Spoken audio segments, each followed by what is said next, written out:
റുഷ്ദമോൾ റിഷ്ദമോൾ.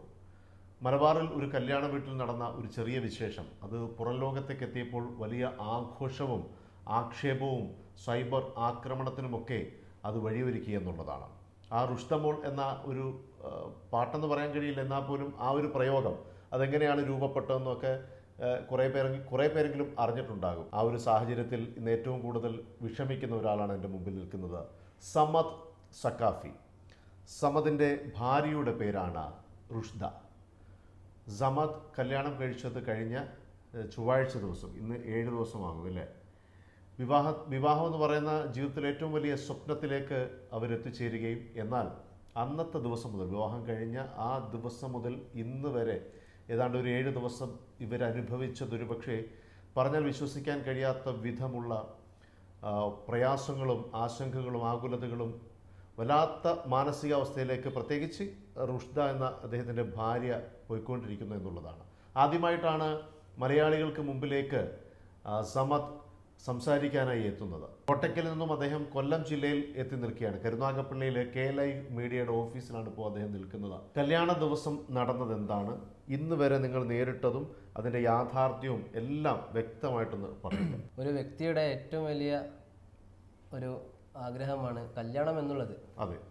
അപ്പോൾ ഈ കല്യാണമൊക്കെ നല്ല ഭംഗിയായി നടത്താനും ഈ കല്യാണം എങ്ങനെ നടത്തണം എന്നുള്ളതും ഓരോ സ്വപ്നങ്ങളാണ് ഓരോരുത്തരുടെ. അതെ.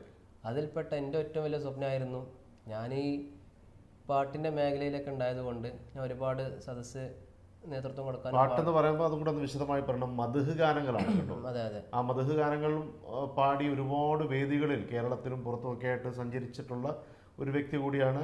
സമദിനെ കുറിച്ച് പറയുമ്പോൾ അദ്ദേഹത്തിൻ്റെ കഴിഞ്ഞു പോയ കാലങ്ങളെക്കുറിച്ച് ചെറുതായിട്ടൊന്ന് പറയേണ്ടതുണ്ട്. സമദ് മദ്ഹ് ഗാനങ്ങളുമായി എല്ലായിടത്തും സഞ്ചരിക്കാറുമുണ്ട്. അദ്ദേഹത്തിൻ്റെ മദ്ഹ് ഗാന സുഹൃത്തുക്കൾ അല്ലെങ്കിൽ അതിനോടൊപ്പം ചേരുന്നവരൊക്കെയാണ് അന്ന് അവിടെ ആ പാട്ടുകൾ പാടാനായി അവിടെ എത്തിയത് അല്ലേ. ബാക്കി പറയും. അങ്ങനെ മദ്ഹിൻ്റെ മേഖലയിൽ ഞാൻ ഉണ്ടായതുകൊണ്ട് എനിക്ക് അതുമായി ബന്ധപ്പെട്ട ഒരുപാട് സുഹൃത്തുക്കളുണ്ട്. അപ്പോൾ അവരൊക്കെ കല്യാണമാകുമ്പോൾ എല്ലാവരും കല്യാണത്തിലേക്ക് ക്ഷണിച്ചപ്പോൾ ക്ഷണം സ്വീകരിച്ച് എല്ലാവരും എത്തിപ്പെട്ടു.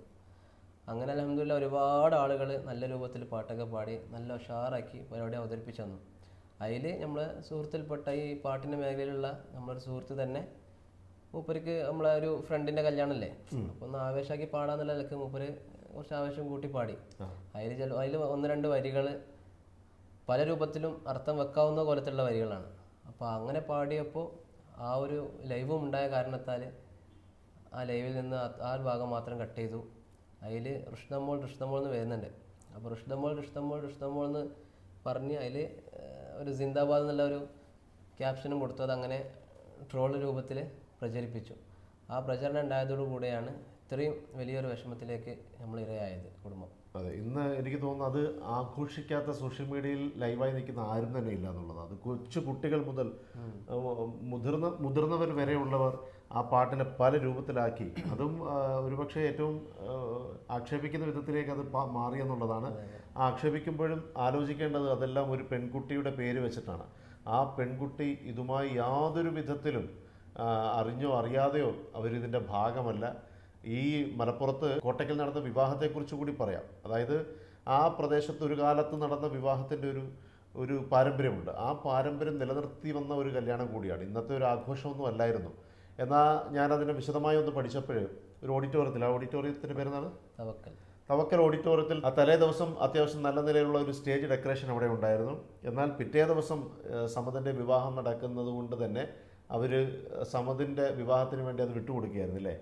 അതായത് വലിയ ചിലവൊന്നും ഇല്ലാതെ തന്നെ ആ മണ്ഡപത്തിൽ വെച്ച് തന്നെ വിവാഹം നടത്തിയെന്നുള്ളതല്ലാതെ സമദിൻ്റെ കയ്യിൽ ഒരുപാട് പൈസയോ അല്ലെങ്കിൽ സമദിൻ്റെ വീട്ടുകാരുടെ കയ്യിൽ ഒരുപാട് പൈസ ഉള്ളതുകൊണ്ട് ആഡംബര കല്യാണവും നടത്തിയതോ വലിയ പാട്ടാഘോഷമൊന്നും നടത്തിയതൊന്നും അല്ലെന്നാണ് ഞാൻ മനസ്സിലാക്കിയിട്ടുള്ളത്. സമദിൻ്റെ വീട്ടുവിശേഷം പറഞ്ഞാൽ എനിക്ക് തോന്നുന്നു സമദിന് സ്വന്തമായി വീടില്ല എന്നാണ് അല്ലേ. സമദിന് സ്വന്തമായി ഒരു ഭവനം പോലും ഇല്ല. അദ്ദേഹം ആ നിലയിൽ ജീവിച്ചു പോകുന്ന, ആഘോഷിക്കാനോ അല്ലെങ്കിൽ ആഡംബരം കാണിക്കാനോ ഒന്നും നിവൃത്തിയില്ലാത്തൊരു മനുഷ്യൻ കൂടിയാണ്. എന്നാൽ ഇന്ന് അദ്ദേഹത്തെ വെച്ചുകൊണ്ട് പറയുന്നതൊക്കെയും കേട്ട് കഴിഞ്ഞാൽ സത്യം പറഞ്ഞാൽ സഹിക്കത്തില്ല. അതുകൊണ്ടാണ് ഈ കാര്യം വ്യക്തമായിട്ട് നിങ്ങളോട് പറയുന്നത്.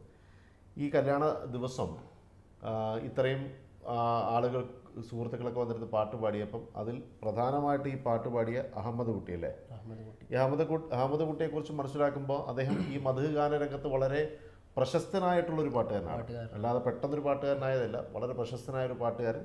പക്ഷേ അദ്ദേഹത്തിൻ്റെ കയ്യിൽ നിന്ന് പറ്റിയിട്ടുള്ള ഒരു പിശക് അത് ആണ് ഇന്ന് നിങ്ങളെല്ലാവരും അനുഭവിച്ചുകൊണ്ടിരിക്കുന്നത്. അദ്ദേഹം എനിക്ക് വിളിച്ചു, എന്നിട്ട് ഒരുപാട് മാപ്പ് വെച്ചിട്ടുണ്ട് ഈ വിഷയത്തിൽ.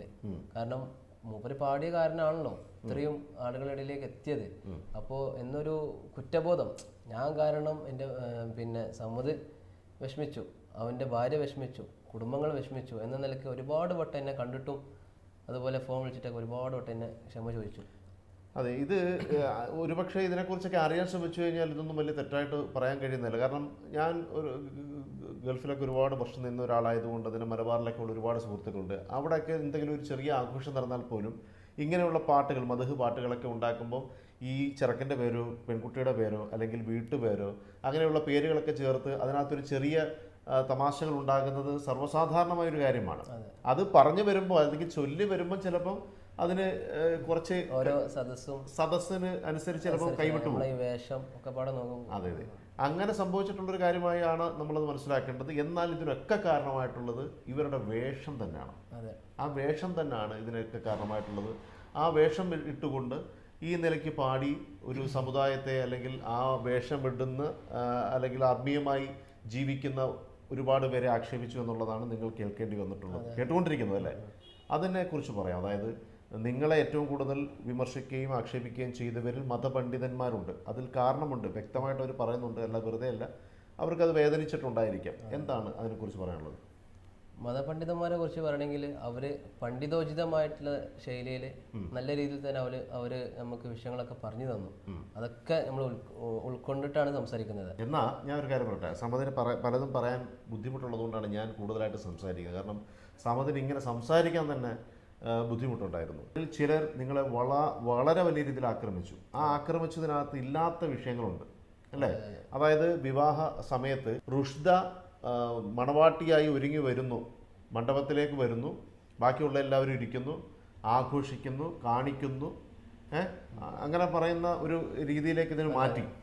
എന്നാൽ മനസ്സിലാക്കേണ്ടത്, ഞാൻ മുൻപ് പറഞ്ഞ മലബാറിലെ ഒരു കാലഘട്ടത്തിലെ പാരമ്പര്യം നിറഞ്ഞൊരു വിവാഹം എന്ന് പറയുന്നത് ഒരിക്കലും പെൺകുട്ടിക്ക് ഈ ആണുങ്ങളിരിക്കുന്ന സദസ്സിലേക്ക് വരാൻ പോലും കഴിയില്ല.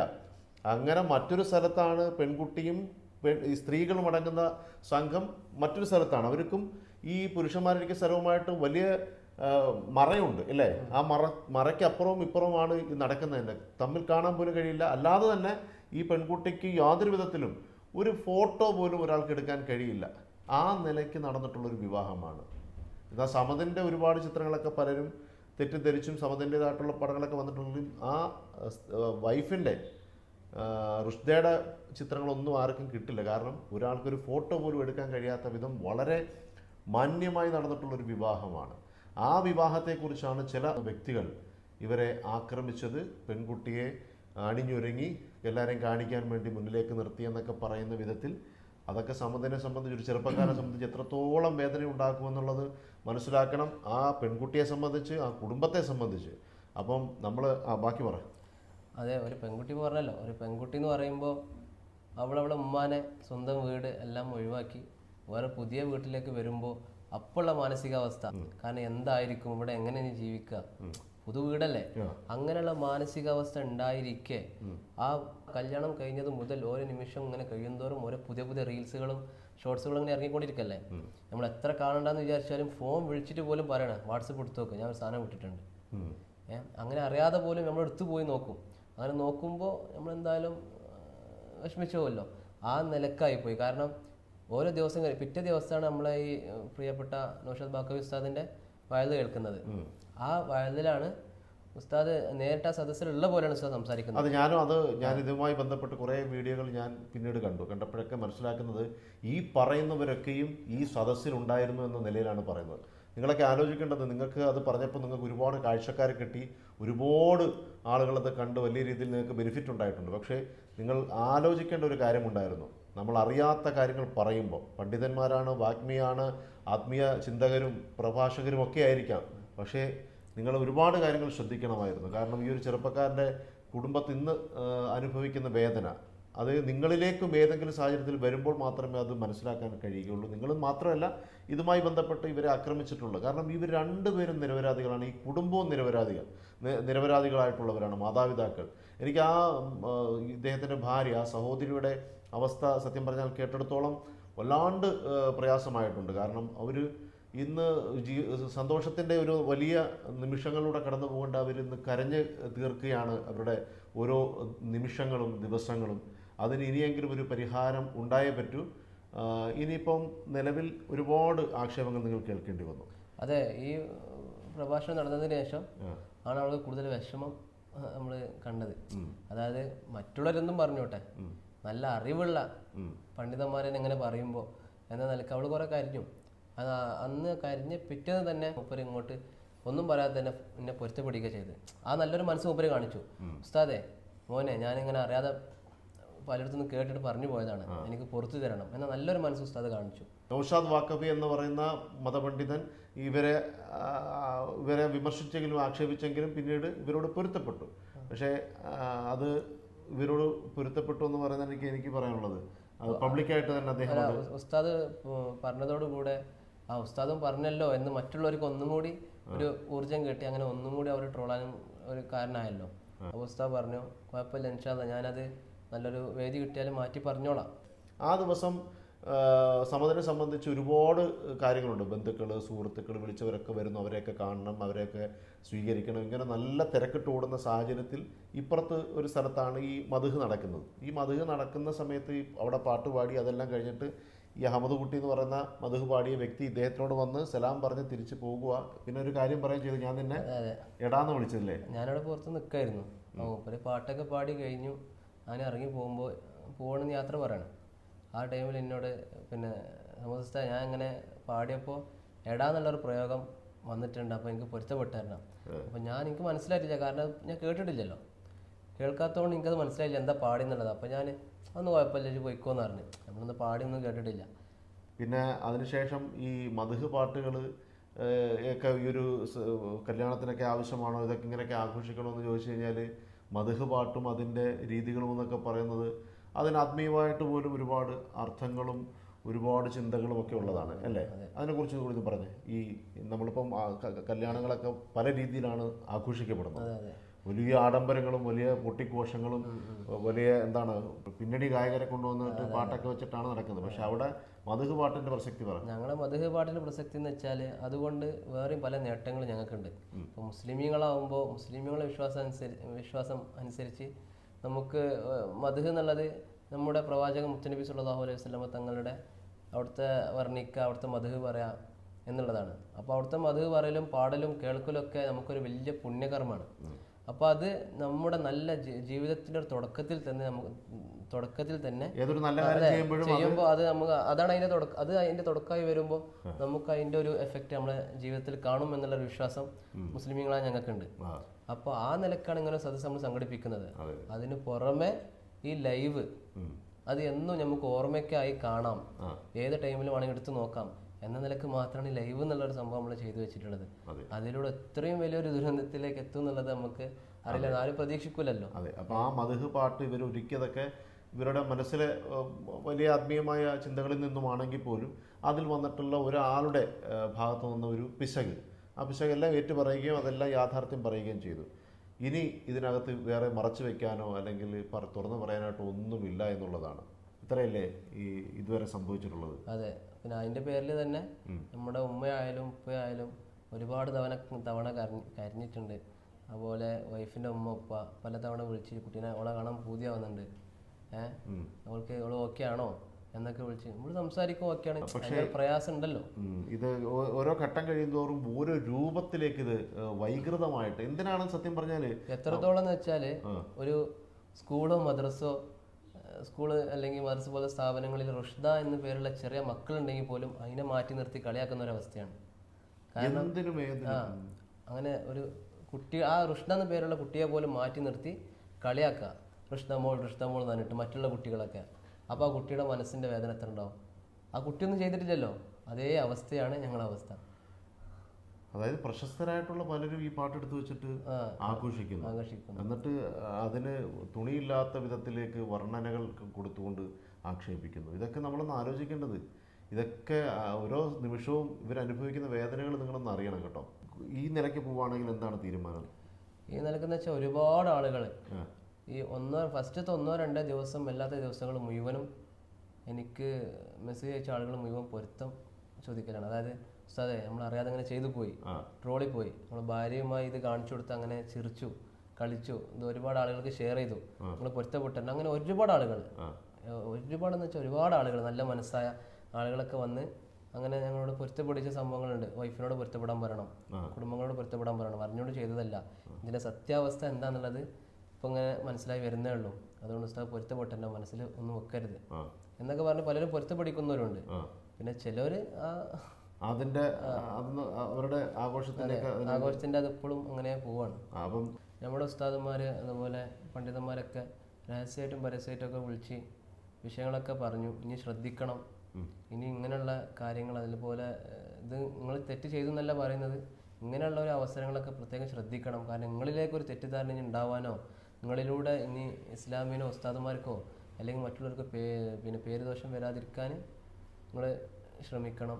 അപ്പോൾ ഞാനുമായി ബന്ധപ്പെട്ട എന്ത് വിഷയത്തിലും ഇതിന് വല്ല കേടോ അല്ലെങ്കിൽ ബുദ്ധിമുട്ടോ മോശമായ രീതിയിൽ നമ്മളെ ബിരുദത്തിനോ അല്ലെങ്കിൽ ഉസ്താദന്മാർക്കോ ഇസ്ലാമിനോ ദീനോ എന്തെങ്കിലും ഞാനുമായി ബന്ധപ്പെട്ട വിഷയത്തിൽ വല്ല ബുദ്ധിമുട്ടും ഇതിലുണ്ടായിട്ട് മാപ്പ് പറയാൻ തയ്യാറാണ് ഇൻഷാ അല്ലാഹ്. അപ്പോൾ ഇനി ആ ഒരു വിഷയത്തിൽ നല്ല ശ്രദ്ധയും ഉണ്ടാവും എന്നുള്ളത് എല്ലാവരും അറിയിക്കുകയാണ്. അതാരും അറിഞ്ഞുകൊണ്ടൊന്നും ചെയ്തല്ല. ഇതിനിടയിൽ പറയേണ്ട ചില തമാശകൾ കൂടി ഉണ്ട്. അതായത് ഈ സമതനെ ഇപ്പം ഉദ്ഘാടനത്തിന് വരെ വിളിക്കുന്നു. അപ്പം അങ്ങനെയൊക്കെ വിളിക്കുന്നവരോട് എന്താണ് സമീപനം? ഒന്നുമില്ല, ദീനീപരമായിട്ടാണെങ്കിൽ അതുപോലെ നമ്മുടെ ഈ വേഷത്തിനൊക്കെ യോജിച്ച പരിപാടികളൊക്കെ ആണെങ്കിൽ അതിനൊക്കെ ഒരുങ്ങാന്നുള്ളത് തന്നെയാണ്. അതെ, തീർച്ചയായിട്ടും അങ്ങനെ ലൈവായിട്ട് നിൽക്കുന്ന ഒരാൾ കൂടിയാണ് സമത്. പെട്ടെന്ന് ഈ മേഖലയിലേക്ക് വന്ന എല്ലാ വർഷങ്ങളായിട്ട് ഈ മേഖലയിൽ മദ്ഹ് ഗാനങ്ങളും അതുപോലെ മറ്റെല്ലാ രീതിയിലും അദ്ദേഹം സഞ്ചരിച്ചുകൊണ്ടിരിക്കുന്ന ഒരു വ്യക്തി കൂടിയാണ്. ഇതിനിടയിൽ പറയേണ്ട ഒരു കാര്യം, ഈ അഹമ്മദ് കുട്ടിയല്ലേ നമ്മുടെ പാട്ട് പാടിയാണ്. ഈ അഹമ്മദ് കുട്ടി എന്ന് പറയുന്ന ആളെക്കുറിച്ച് ഞാനൊന്ന് ചോദിച്ചപ്പോഴും അദ്ദേഹം പാടിയിട്ടുള്ള ചില പാട്ടുകൾ ആ മേഖലയിൽ വലിയ രീതിയിൽ സ്വീകരിക്കപ്പെട്ടിട്ടുണ്ട്. അതായത് കോടിക്കണക്കിന് ആളുകൾ അത് കണ്ടിട്ടുള്ളതാണ് അല്ലേ?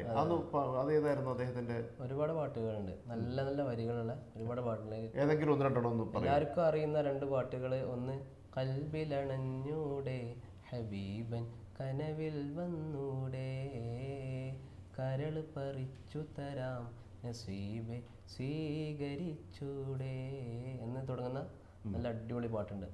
പിന്നൊന്ന് ഇഷ്ടം മദീന എന്നിഷ്കും മദീന, കൽബിൽ മദീന ഒന്നു കാണാൻ മദീന എന്ന് തുടങ്ങുന്ന അദ്ദേഹം എഴുതിയ പാട്ടാണ്. നല്ല എല്ലാവരും ഏറ്റെടുത്ത നല്ല. ഈ അഹമ്മദ് കുട്ടി ഐമൂട്ടി എന്ന് വിളിക്കുന്നില്ലേ? നമുക്ക് ഐമൂട്ടി എന്ന് വിളിക്കാം. ഈ ഐമൂട്ടി എന്ന് പറയുന്ന വ്യക്തി എഴുതി ചൊല്ലിയ മദ്ഹ് ഗാനമാണ് ഇപ്പോൾ പാടി. ഇതൊക്കെ ഞാനും കേട്ടിട്ടുണ്ട്, കാരണം അത്രയധികം പ്രശസ്തമാണ്. അദ്ദേഹം തന്നെയാണ് ഈ റുസ്തമോൾ എന്ന് പറയുന്ന ആ പ്രയോഗം, അത് അദ്ദേഹം ഒരിക്കലും ഒരു തെറ്റായിട്ട് പ്രയോഗിച്ചതോ അല്ലെങ്കിൽ ഒന്നുമില്ല. ആ ഒരു സാഹചര്യത്തിൽ എന്തോ നമ്മളെ ചില കഷ്ടകാല സമയം എന്നൊക്കെ പറയില്ലേ, ആ സമയത്ത് ഒരാളിൽ നിന്ന് വരുന്നത് വലിയ നാശത്തിലേക്ക് പോകുക എന്നുള്ളതാണ്. അപ്പോൾ അദ്ദേഹത്തിന്റെ ഭാഗത്തു നിന്നാണ് അത് വന്നത്. അതെ, അതിപ്പോ സംഭവിച്ചു പോയതാണ്. ആ ഒരു സദസ്സും ആ ഒരു ഇതൊക്കെ നോക്കണമായിരുന്നു.